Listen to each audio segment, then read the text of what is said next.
Hi guys! So, nandito na ako ngayon sa Golden Sun Resort sa Bolinao. So, 10 hours guys galing Manila. So, nakita niyo naman yung tsura ko ngayon agad-agad na 10 hours. So, ngayon mapakita ko sa inyo yung mga kwarto. Kung magkano yung sa 2 packs at anong itsura nila, magkano yung sa 5 packs, sa family room at kung magkano rin. Para may idea lang kayo.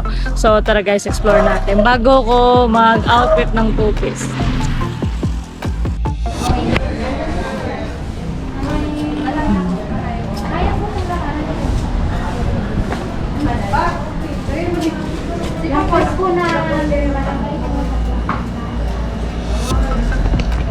So guys, dito ako ngayon sa 5 packs. Ganito yung 5 packs nila. Family room, pwede ring tropa, pwede magbarkada, pwedeng as a friend. So ito. Yan, so kasya dito. Sa akin hanggang 3 tao lang yan. Pero yung unan is 4. Tapos merong barito. Yan. So meron silang aircon. Air conditioner naman lahat ng room dito eh. Tapos TV. Then, may mga towel na rin, ang CR. Ito. Yan. Okay na rin, guys. So, pwede na rin siya. Budget meal na rin siya. So, nangyari dyan, nasa ano to eh, 4,000. Pero, pwede na, di ba? Ako nga, 2 nights ako dito eh. Pero yung 2 packs, mamaya papakita ko sa inyo. So, ngayon, sa 5 packs muna tayo. Family room, pwede na, di ba? Family bonding na rin, o kaya kung may mga kaibigan, o as a friend kayo, din yun ang dalhin. Pero ako kasi ito yung kinuha ko eh, kasi may TV. So, yung 2 packs kasi guys, wala yung TV. So, tandaan nyo yun. Mamaya mapakita ko sa inyo. Guys, ito naman yung good for 2 packs. Ayan. Lamig. Lamig dito guys. Yan. Yan ang 2 packs. So, yung door na huwag nyo pansinin niya. Wala yan. May aircon siya. As in plain lang talaga. Diba? Pero maganda rito guys. Kung matutulog lang naman kayo, tapos may pupuntahan pa kayong iba, okay na rin to. 2,500 to guys. Beachfront. Meron silang tigdo 2,000. Yun nga lang. Ano yun guys eh. Tatawid ka pa. Pero ano, as in sa dagat lang din naman. Kumbaga, ito kasi guys, paglabas mo nito, beachfront na, mamaya papakita ko sa inyo. Pero yung tigdo 2,000, tatawid ka lang. Pero gano'n, as in ano lang, siguro mga 20 hakbang lang yung layo niya dito. As in, tatawid lang talaga. So, sa 2,500, okay na rin to. Yun lang yung pinagkaiba nila eh. Yung 2,000, tatawid ka. Yung 2,500, andito ka na sa beachfront. As in, pag gising mo sa umaga, lakad ka lang konti, beach na. Oo, diba? Pwede na to guys. Tignan nyo. Ulitin natin. Yan. Yan yung kabuuan. Malaki to guys. So, malaki to para sa 2 tao.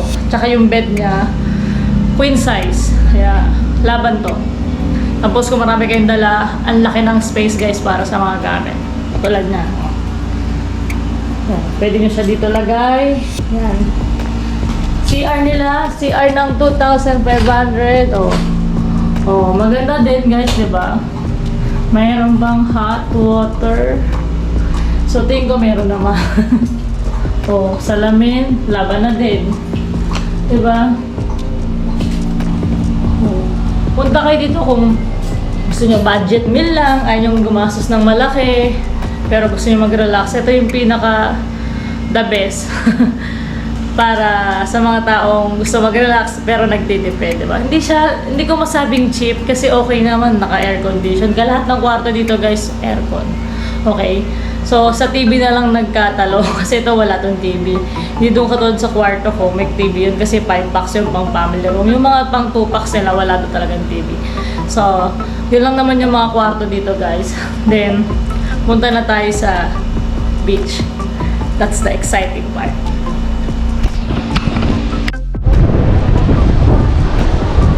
Guys, nandito na sa beach. Grabe. White sand talaga. Ito yung pool. Yan. Ito nyo guys, white sand. Pino pa. So, yan yung harap ng beach. Ay, harap ng beach. So, ito guys yung harap ng resort. As in, Napakalapit pa lang. Di pa ako makapunta doon kasi naka-ano pa ako eh. Naka-motorcycle shoes pa ako. Sobrang pino guys. Sobrang ganda dito. Kahit ang haggard ko na, pasensya na po. Eto guys, namnamin nyo.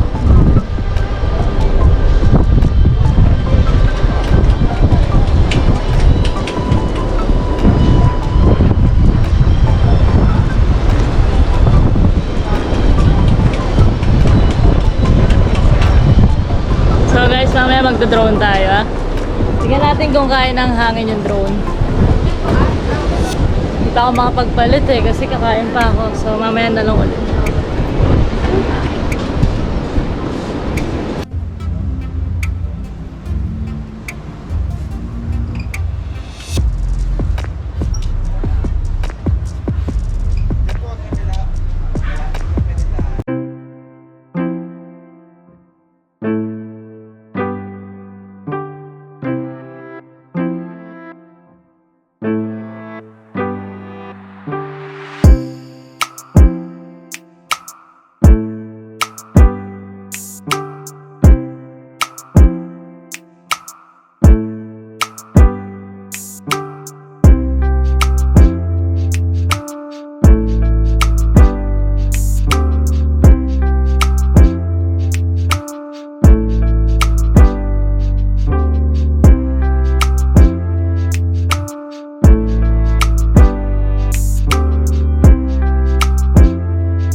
So guys, ito nandito ako ngayon sa motor ko.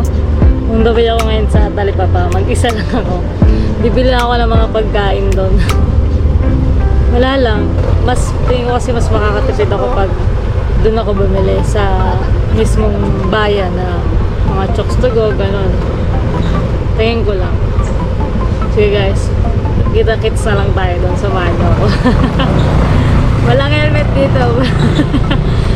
Tsaka malapit lang naman eh. So, alam niya, wala akong masabi kasi na-speechless ako hanggang ngayon. May hangover pa ako sa 10 hours kong driving eh, no? So, pagdadrive ko ng 10 oras, di ba? So, tara, samahan niyo na lang ako.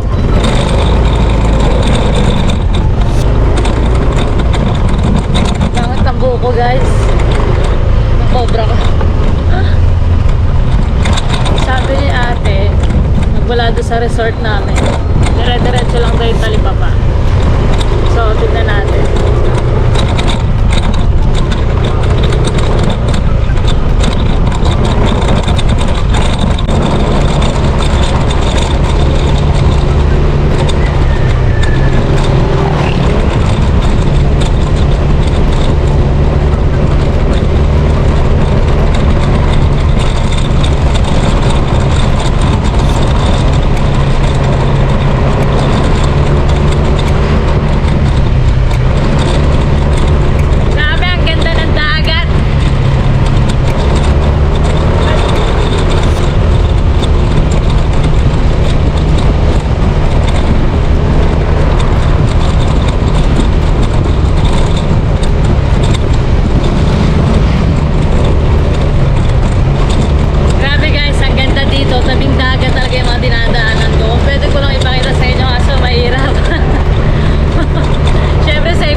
guys, nakita nyo nagpa-full tank ako ngayon kasi dun sa resort malayo, sobrang layo na dito sa bayan. Kung ako sa inyo bago kayo magpunta sa resort, make it sure na full tank na kayo. Tapos kaya ako nandito sa Talipapa pa lang to guys ha. Wala pa tayo sa pinakabayan pero yun talaga yung sadya ko eh. Bumili lang kayo ng pagkain dito kaysa yung magdala kayo. Kung nakasasakyan kayo, why not? Pero kung nakamotor kayo, hindi ko na ina-advise na magdala kayo ng pagkain kasi mas mura yata dito sa Talipapa na. So ngayon yun kasi yung gagawin ko. Bibili ako ng pagkain like cup noodles, itlog na maalat, yung pwedeng kainin mamayang gabi kasi bukas ng umaga may breakfast naman. So yun lang guys, stay watching.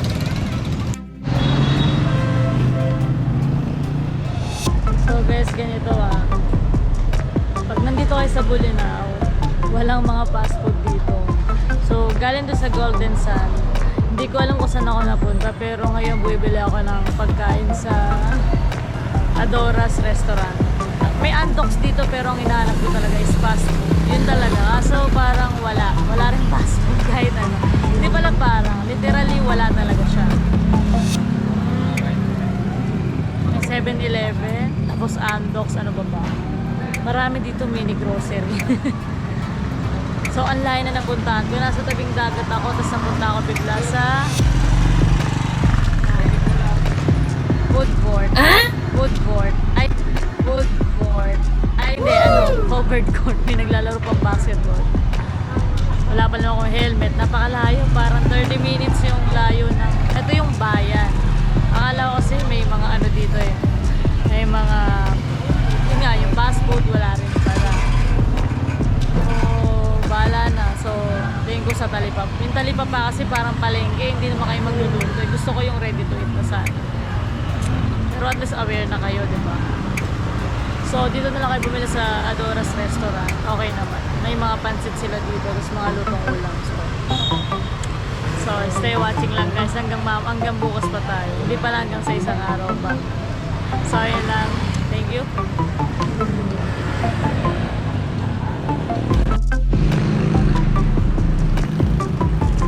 Pero, may Watson dito. So, may Watson sa Bolinao. Wala lang talagang fast food. So, yun lang naman guys. Papasok na ako. So guys, ito sa Bolinao tayo. Meron sa Talipapa. Mas magandang bumili dito kasi kompleto. Hindi madulit. Yan. Hindi malabas pa ako, diba? Yes, sa resort. So dito kompleto na. Makakapamili ka pa ng mga alam. Tapos yung pulot na, doon ako bumili sa bayan. Diba? So pwede na. Ay! Hello po! Hello po! Tato. Meron! Balingasay na po ito. Ang Bolinao? Bolinao ba? Balingasay. Saka para siya lang. Sige po. So, dito kompleto. Pwede ka lang bumili rin ng cup noodles para magising mo sa umaga. Yun yung bibili ko. So, yun na lang guys. Uwi na ako, gabi na. Nakakatakot sa daan.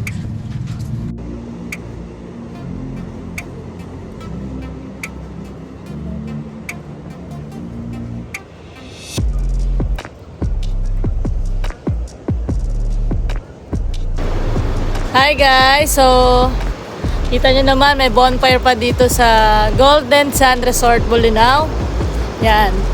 For only 50 pesos. Masaya ka na, di ba? Tapos, nag-set up pa sila para sa akin kasi gusto ko lang namang kumain dito sa tapat ng bonfire. Tignan nyo. Lahat yung set up nila. May pailaw. Pinalatan pa nga nila guys yung ilaw dyan eh. Sobrang na-accommodate na ako dito. Lahat ng needs ko binigay nila as in. So guys, kung ako sa inyo, check-in kayo dito. The best yung servisyo nila. Tapos, affordable pa, di ba? Kita nyo naman. 2,500. Masaya ka na. Tapos, ang dami pang nearest tourist spot. Bonfire. Grabe, hindi lahat nakaka-experience ng ganito. I mean, madaling gumawa niyan. Pero yung ganito, sa tabing dagat, bonfire, di ba?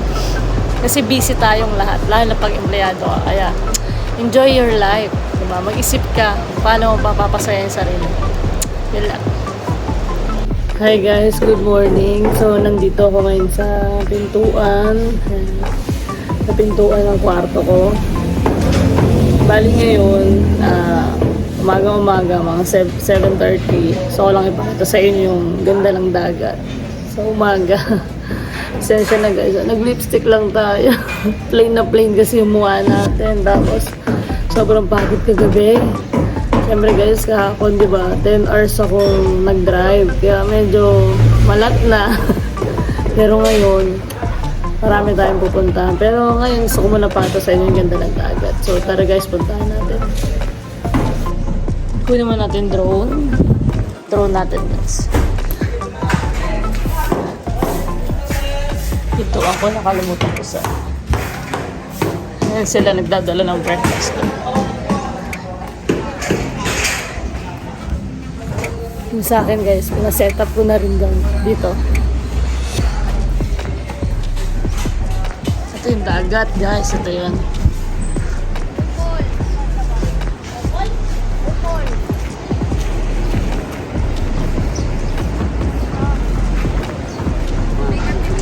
Hello! Hi po!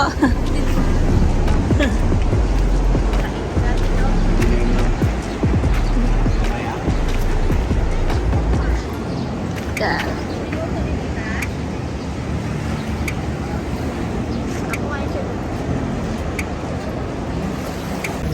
Oh, good morning Bulinaw! I'm here! Grabe guys, white sand na white sand. At sa sobrang white sand niya, kita niyo naman no, pwede ba background? Tapos, pinong-pino guys yung lupa. As in, papakita ko sa inyo kung gaano kapino. Ito guys yung lupa niya. Yan. White sand na. Pinong-pino ba guys? As in. Siya pa. Dagat guys.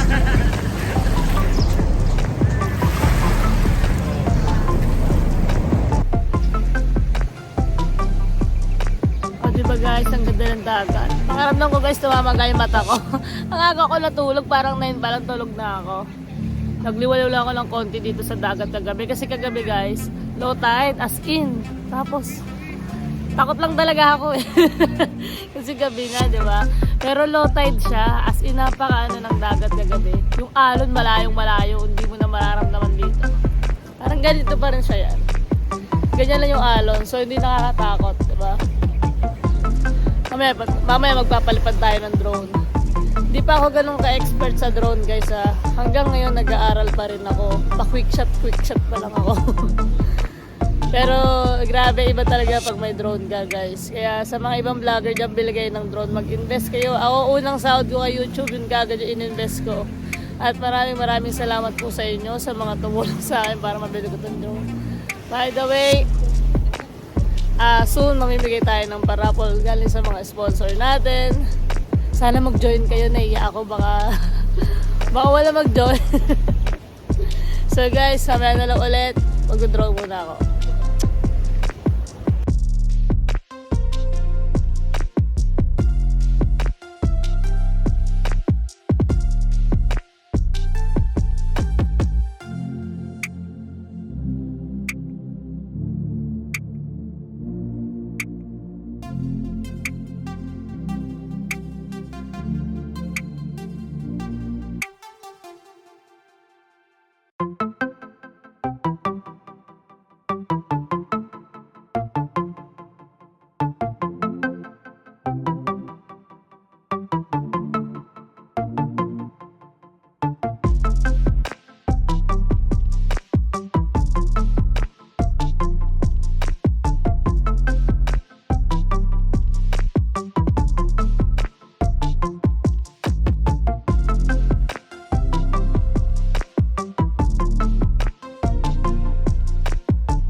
Guys, ngayon mapunta ako ngayon sa Ubo para mag-breakfast. Tignan nyo kung gaano kaganda yung view dito.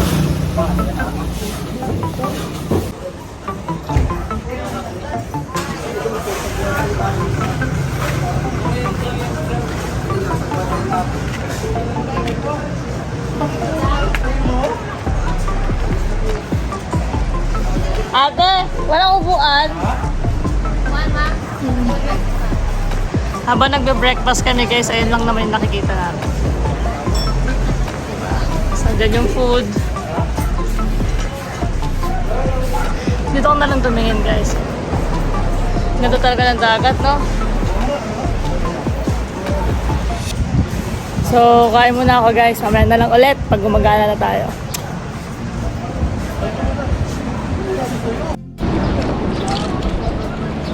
Guys, ngayon bago natin i-explore yung dagat, kasi hanggang bukas pa naman ako dito eh. Punta muna tayo sa mga nearest spot dito sa Golden Sand Resort, Bolinao. At isa na sa pinakamalapit dito is yung lighthouse. Yung lighthouse dito guys, pangalawa sa pinakamataas dito sa Pinas. Sabi ng mga ibang vlogger ha, hindi po galing sa akin yun. So, di ba galing yun, kung gusto mag-improve, manood ka rin ng ibang tao na katulad na ginagawa sa'yo. Yun po yung ginagawa ko ngayon kasi I'm not expert po sa pag-vlog. Sariling sikap ko lang po ito. Tapos nanonood lang din po ako ng ibang vlogger para mas ma-enhance pa yung skill ko sa pag-vlog. So, yun lang guys. See you na lang mamaya sa mga iba't ibang pupuntahan ko. Lighthouse, rock formation, falls, tas sa cave. Yun po yung 4 na pupuntahan ko. Tapos meron pang isa eh, yung sa Green River. Tignan ko kung kakayanin ng motor natin to. So, yun lang wala. Stay watching guys!